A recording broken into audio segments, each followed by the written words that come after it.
At first glance, it seemed like a dream project.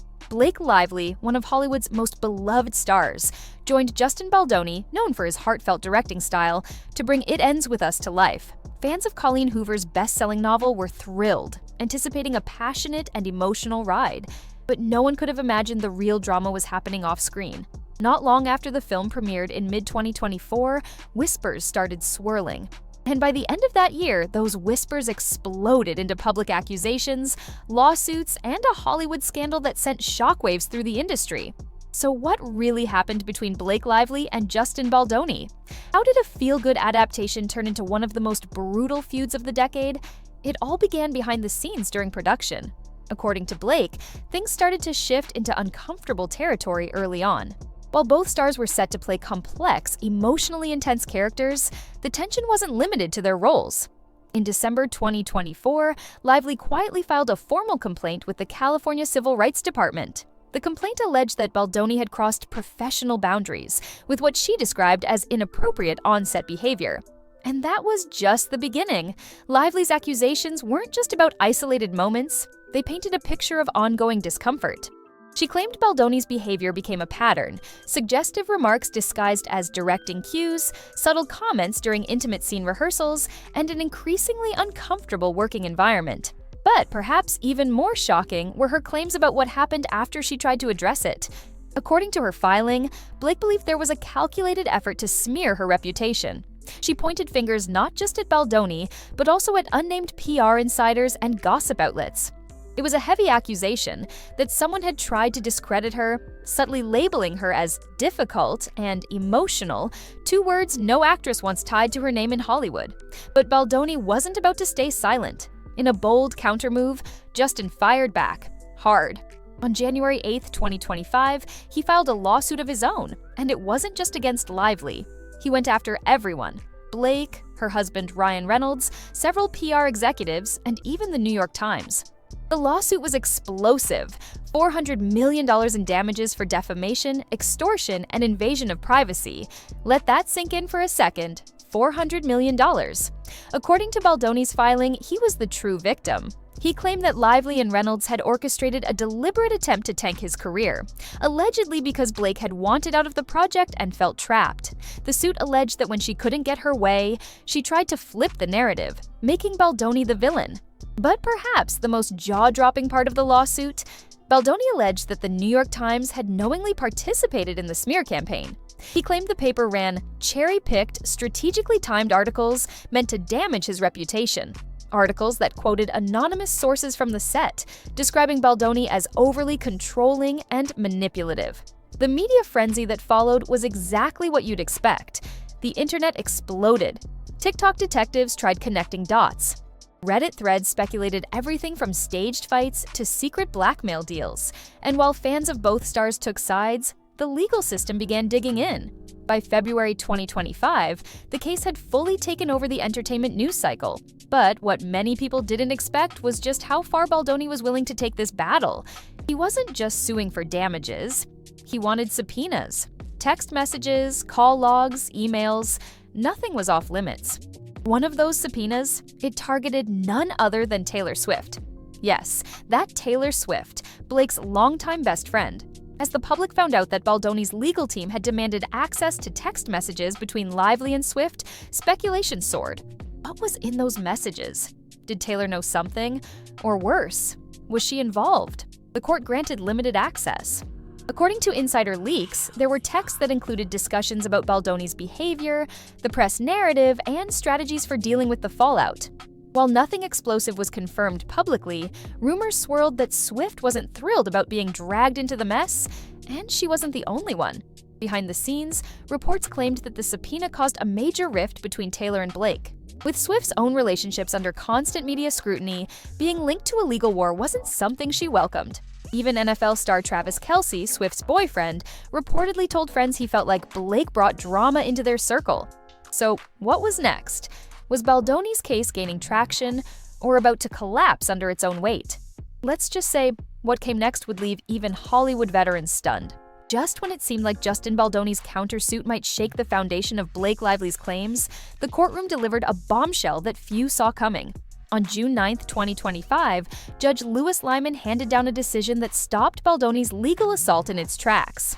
The $400 million lawsuit, touted as a career-saving counterstrike, was dismissed almost entirely. According to the judge, Baldoni's claims didn't meet the legal standards required to proceed.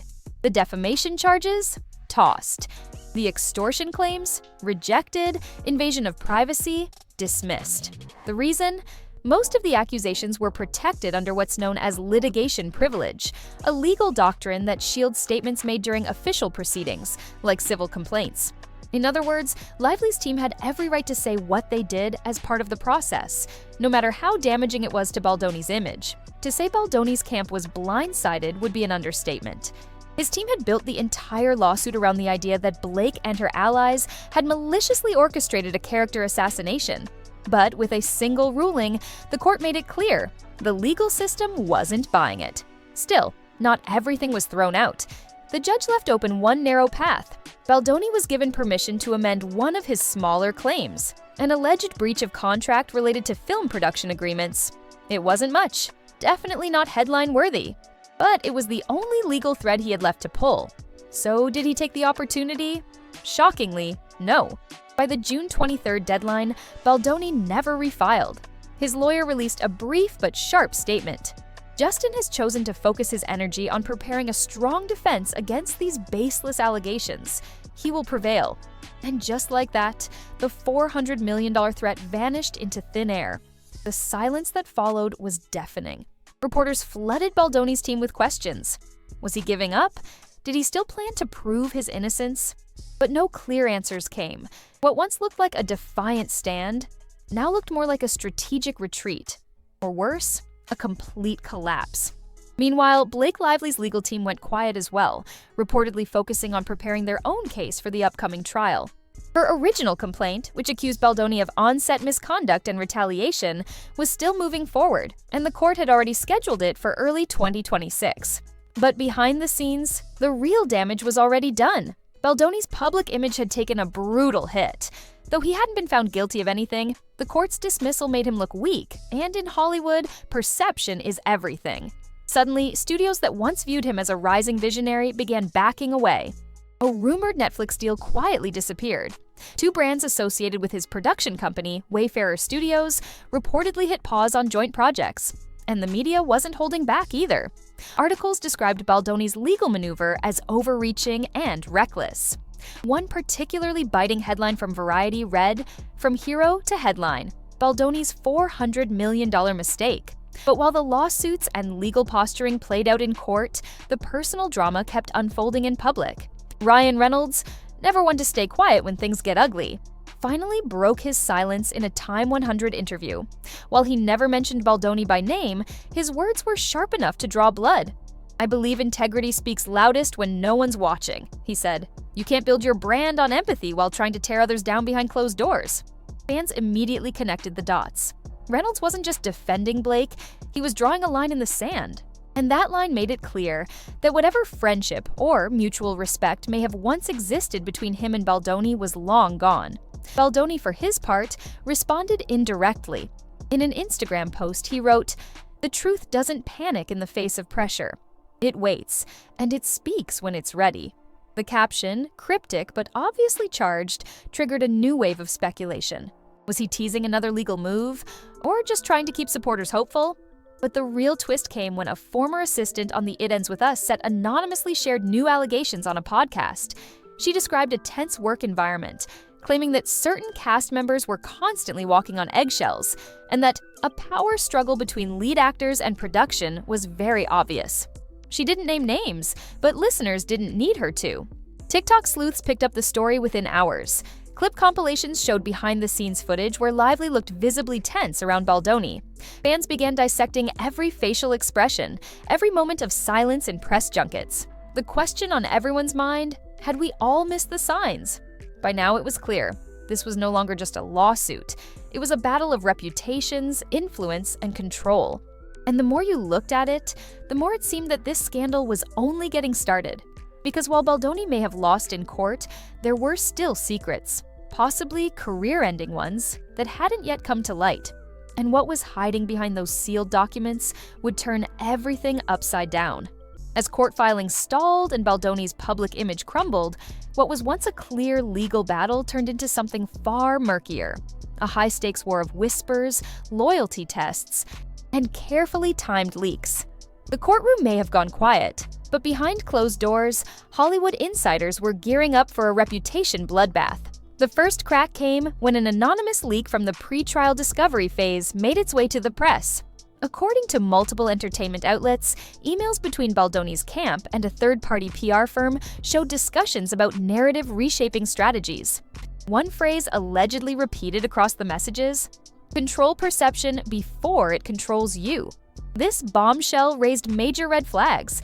Was Baldoni trying to manipulate the media response before Blake even went public? And worse, was there an orchestrated effort to discredit her before the lawsuit dropped? Baldoni's team immediately denied the accusations, claiming the emails were incomplete, out of context, and likely doctored. But public trust had already begun to fracture. Online forums lit up, dissecting every interview, every quote, every social media post Baldoni had made over the past year. And what they found didn't help him. In one resurfaced video clip, recorded during a press tour for It Ends With Us, Baldoni could be seen interrupting Blake multiple times during a shared interview. At one point, she glanced at him, visibly irritated, and paused mid-sentence. Fans who had once dismissed the clip as awkward chemistry now saw it in a very different light. Meanwhile, Blake remained unusually silent, but she wasn't entirely absent. Lively's close friend and former Gossip Girl co-star Leighton Meester appeared on a popular podcast and dropped a cryptic comment. Some people pretend to stand for compassion, but only when it helps their image. Off camera, total control freaks. It didn't take long for fans to assume she was talking about Baldoni, and then came the Taylor Swift problem. Swift, whose inner circle had always included Blake and Ryan Reynolds, reportedly started pulling back. Multiple insiders claimed that Taylor was deeply uncomfortable with being dragged into a legal scandal, especially one involving text messages, subpoenas, and accusations of emotional manipulation. Though she never spoke publicly about it, Swift's absence from Blake's 2025 birthday celebration didn't go unnoticed. Even Travis Kelce, Swift's boyfriend, was rumored to have commented to friends that the whole thing feels toxic. One particularly bold tabloid claimed Kelce had warned Swift to keep her name clear of that mess. Whether true or not, the idea of fractures within this tightly knit celebrity circle only added fuel to the public obsession. But while Baldoni's connections were dissolving, Blake's public support was strengthening. Fellow actresses like Zoe Kravitz, Florence Pugh, and even Reese Witherspoon began liking and resharing posts subtly aligned with Lively's side of the story. One reposted quote, credited to Witherspoon, read, "When women speak up, you don't silence them with lawsuits. You listen." It was clear that the tides were turning. Still, not everyone was convinced Blake was innocent. A growing corner of social media began questioning her motivations. Why didn't she speak up during filming? Why file the complaint only after the film was released? Some speculated she was trying to escape contractual obligations, or avoid being blamed if the movie flopped. Baldoni's defenders leaned into this theory hard. A now viral YouTube expose accused Blake of weaponizing the non-Me Too movement for career leverage, claiming she had grown frustrated with the final edit of It Ends With Us and wanted out before it hurt her image. It was a brutal accusation, but it gained traction. And then, just as things began reaching a boiling point, the New York Times dropped a new piece that turned everything upside down again. The report revealed that several background actors had quietly filed HR complaints during production, claims that were allegedly buried to avoid delaying the film's release. Among the complaints, claims of aggressive directing techniques, verbal intimidation, and boundary-crossing behavior from a high-ranking male producer. Though Baldoni's name wasn't explicitly mentioned, context made it clear. They were pointing to him. The article cited multiple sources who said the work environment felt cult-like, with production team members allegedly discouraged from reporting concerns or speaking openly about on-set tension. The accusations painted a disturbing picture, one that went far beyond a single star's experience. This time, Wayfarer Studios couldn't ignore it. The company released a statement announcing an independent third-party review of the complaints, adding that they took all allegations seriously. But critics weren't buying it. If these complaints dated back to production in 2023, why were they only being investigated now? Public sentiment, already fragile, began to tilt. More and more viewers began treating the It Ends With Us controversy not just as a celebrity feud, but as a case study in how power operates in Hollywood. Who gets protected, who gets punished, and how much of what we see in public is carefully engineered behind the scenes? At this point, it was no longer about one lawsuit. This was about an entire system, and two stars caught in the middle of its darkest mechanics. And just when it seemed like the drama couldn't go any deeper, new documents were leaked, ones that no one saw coming. As public interest reached a fever pitch, the next leak hit like a thunderclap.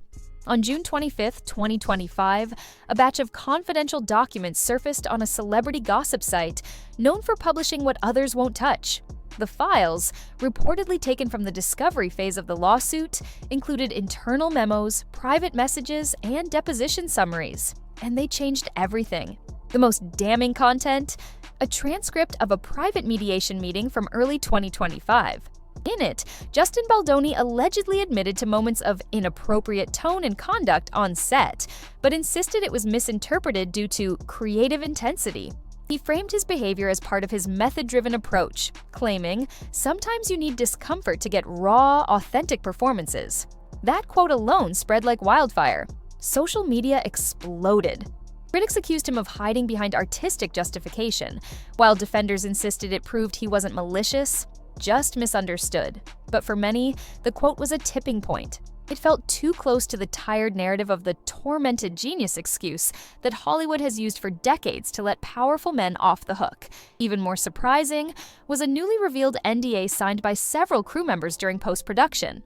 The agreement included strict clauses banning them from speaking negatively about the production, cast, or creative team, with financial penalties attached. Legal experts suggested this was an aggressive form of damage control, but fans had a simpler term for it: a cover-up. Baldoni's team scrambled. Within hours, they issued a public statement claiming the leaks were unauthorized, illegally obtained, and deeply misleading. But the damage was done. The public narrative had shifted once again, and this time, it was slipping further out of Baldoni's control. Still, one question lingered. Why had Blake remained so quiet throughout it all? That silence finally broke during a rare, carefully staged interview on a major streaming platform. Lively didn't mention Baldoni by name, but her words were sharp and deliberate. "The hardest part," she said, "was realizing how long I ignored the discomfort. How often I told myself to keep going, stay professional, and not cause waves. But the truth is, silence doesn't protect you. It only protects the people who are hurting you." She spoke calmly, never veering into sensationalism, and ended with a quiet but pointed message. "Every woman in this business knows what I'm talking about. We all have our lines, and I finally decided to stop letting mine be crossed." The interview went viral. Blake's supporters hailed it as powerful, overdue, and brave. Even celebrities who had stayed silent began weighing in. Charlize Theron tweeted, "Every woman has a story. Blake just told hers." But Baldoni wasn't done yet. In a surprise twist, he posted a lengthy essay on his production studio's blog just days later. The piece, titled "What I Won't Apologize For," walked a careful line, acknowledging that leadership comes with blind spots, but also fiercely defending his creative methods. He accused the industry of turning on its own and painted himself as a casualty of mob mentality. Some readers found it raw and vulnerable. Others saw it as deflection. One particularly harsh critique came from a well-known entertainment attorney who wrote, "Justin's essay reads like a man mourning the loss of power, not the harm he may have caused." The quote caught fire online and was eventually reshared by several of Lively's celebrity allies. But through all the chaos, one thing became crystal clear. The truth behind Justin Baldoni's lawsuit against Blake Lively wasn't black and white. It was a storm of conflicting narratives, buried emotions, and unresolved pain. Both stars had risked their reputations, their friendships, and possibly even their careers in the name of justice, or revenge, depending on who you believed. As of now, Blake's harassment lawsuit is still scheduled for March 2026. And with subpoenas still pending and more witnesses expected to testify, things could get even messier. Some insiders speculate that Baldoni may countersue again under a narrower legal framework. Others believe he'll quietly disappear from public life and focus on rebuilding behind the scenes. One thing's for sure, this case isn't over, not by a long shot. Because in Hollywood, silence speaks, but the real power is in what's never said out loud. And if the last year has proven anything, it's that the most explosive stories are the ones hiding just below the surface. If this shocked you, just wait. Hollywood's secrets run deeper than anyone imagines. Hit subscribe, drop a comment, and smash that like button if you want more untold stories and hidden truths. We're just getting started.